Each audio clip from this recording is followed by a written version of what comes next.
ഇപ്പോൾ P M കെയുടെ ഒരു സ്ഥാനാർത്ഥി മത്സരിക്കുന്ന ഇപ്പോൾ സൗമ്യ അൻപുമണി മത്സരിക്കുന്ന മണ്ഡലത്തിലെ മത്സരത്തെക്കുറിച്ച് പി എം കെ ഈ എൻ ഡി എ സഖ്യത്തിൽ മത്സരിക്കുന്ന സീറ്റുകൾ അവിടെ എൻ ഡി എക്ക് കുറെ കൂടെ സാധ്യതയുണ്ട്, അല്ലെങ്കിൽ കുറെ കൂടെ ഹോപ്പ് വയ്ക്കുന്നുണ്ട് എന്നുണ്ടോ? പി എം കെ എന്നുള്ള പാർട്ടിക്കുപരിയായി ആ ധർമ്മപുരി എന്നുള്ള ഒരു സ്ഥലം നമ്മൾ പരിശോധിക്കണം. 2014 വളരെ വളരെ രസകരമായിട്ടുള്ള ഒരു ഇലക്ഷനായിരുന്നു. കാരണം 2014 ആണ് ജയലളിത ഒറ്റയ്ക്ക് AIADMK ഒറ്റയ്ക്ക് മത്സരിച്ചു.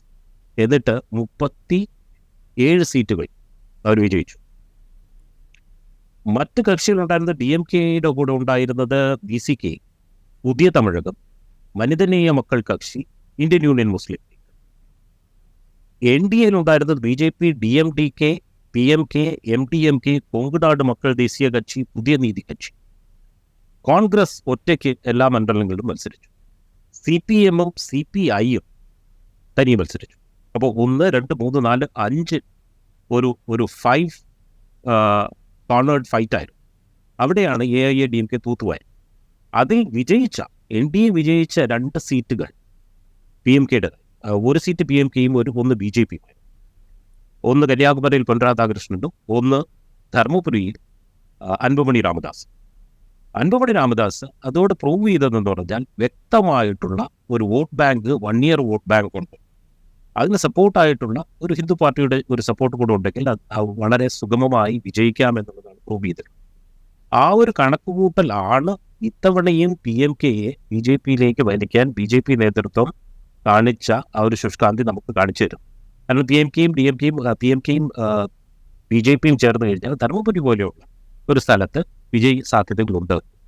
ഇതിൽ PMKയുടെ സാധ്യത കൂടിയത്, ഇപ്പോൾ PMK ആദ്യം കാൻഡിഡേറ്റ് ലിസ്റ്റ് പുറത്തുവിട്ടപ്പോൾ ആർക്കും അറിഞ്ഞുകൂടാത്ത ഒരാളുടെ പേരായിരുന്നു.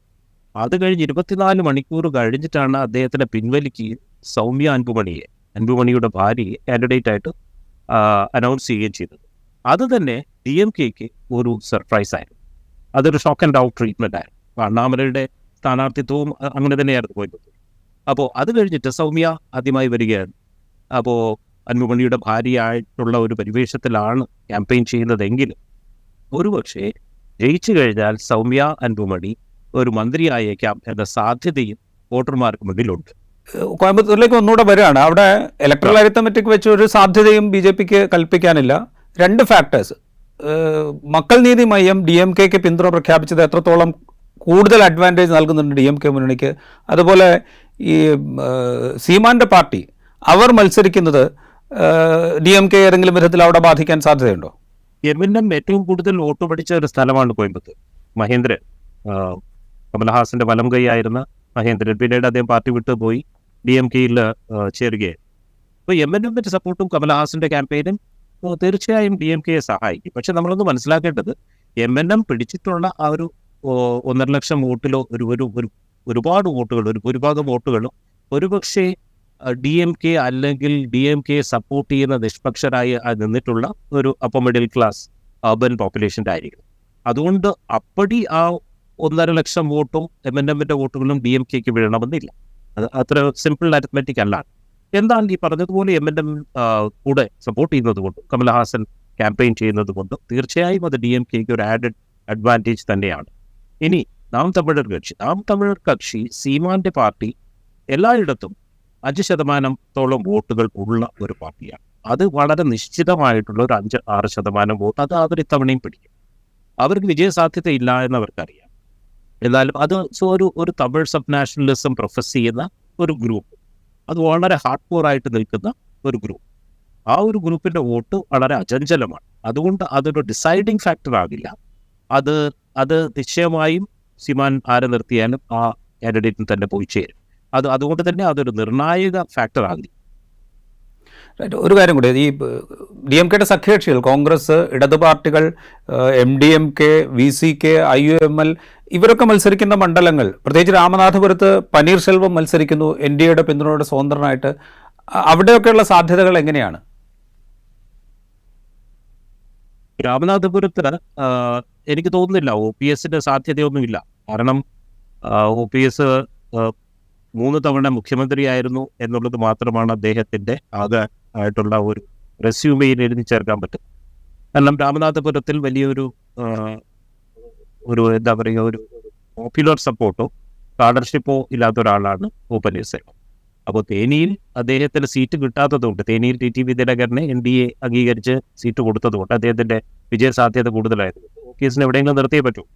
അങ്ങനെ രാമനാഥപുരം കൊടുത്തതാണ്. രാമനാഥപുരത്തിൽ DMK വളരെ സുഗമമായി ജയിക്കാനാണ് സാധ്യത. ഞാൻ അവസാനമായിട്ട് ഒറ്റ കാര്യം കൂടെ, ചില മണ്ഡലങ്ങളിൽ ഇപ്പോൾ തേനി, ധർമ്മപുരി, അങ്ങനെയുള്ള ചില മണ്ഡലങ്ങളിൽ, തിരുനെൽവേലി, അങ്ങനെയുള്ള ചില മണ്ഡലങ്ങളിൽ ശക്തമായ മത്സരമുണ്ട്. പക്ഷേ DMK സഖ്യത്തിന് ഒരു വലിയ മുൻതൂക്കം. അതാണ് തമിഴ്നാട്ടിൻ്റെ ഒരു അവസാന ചിത്രം. ഇപ്പോൾ തേനിയെ കുറിച്ച് പറയുന്നു. തേനിയിൽ TTVയുടെ പോപ്പുലാരിറ്റി നമുക്ക് തള്ളിക്കളയാനാവില്ല. രണ്ട് കാര്യങ്ങളുണ്ട്. TTV ദിനകരൻ എല്ലാവരെയും ഞെട്ടിച്ചുകൊണ്ട് 2017 RK നഗർ എന്ന് പറയുന്ന ചെന്നൈയിലെ ബൈ ഇലക്ഷനിൽ DMKയെ 3ാം സ്ഥാനത്തേക്ക് തള്ളിക്കൊണ്ട് 1ാം സ്ഥാനത്ത് വന്ന ആളാണ്. ഒരു പാർട്ടിയുമില്ലാതെ ഇൻഡിപെൻഡൻ്റ് ആയിട്ട് AIADMKയിൽ നിന്ന് പുറത്തായ ഉടനെ അങ്ങനെ ഒരാളാണ്. അദ്ദേഹം വളരെ ഷ്രൂഡായിട്ടുള്ളൊരു പൊളിറ്റീഷ്യനാണ്. അത് എല്ലാവർക്കും അറിയാം. DMKയ്ക്കും അറിയാം, AIADMKയ്ക്കും അറിയാം.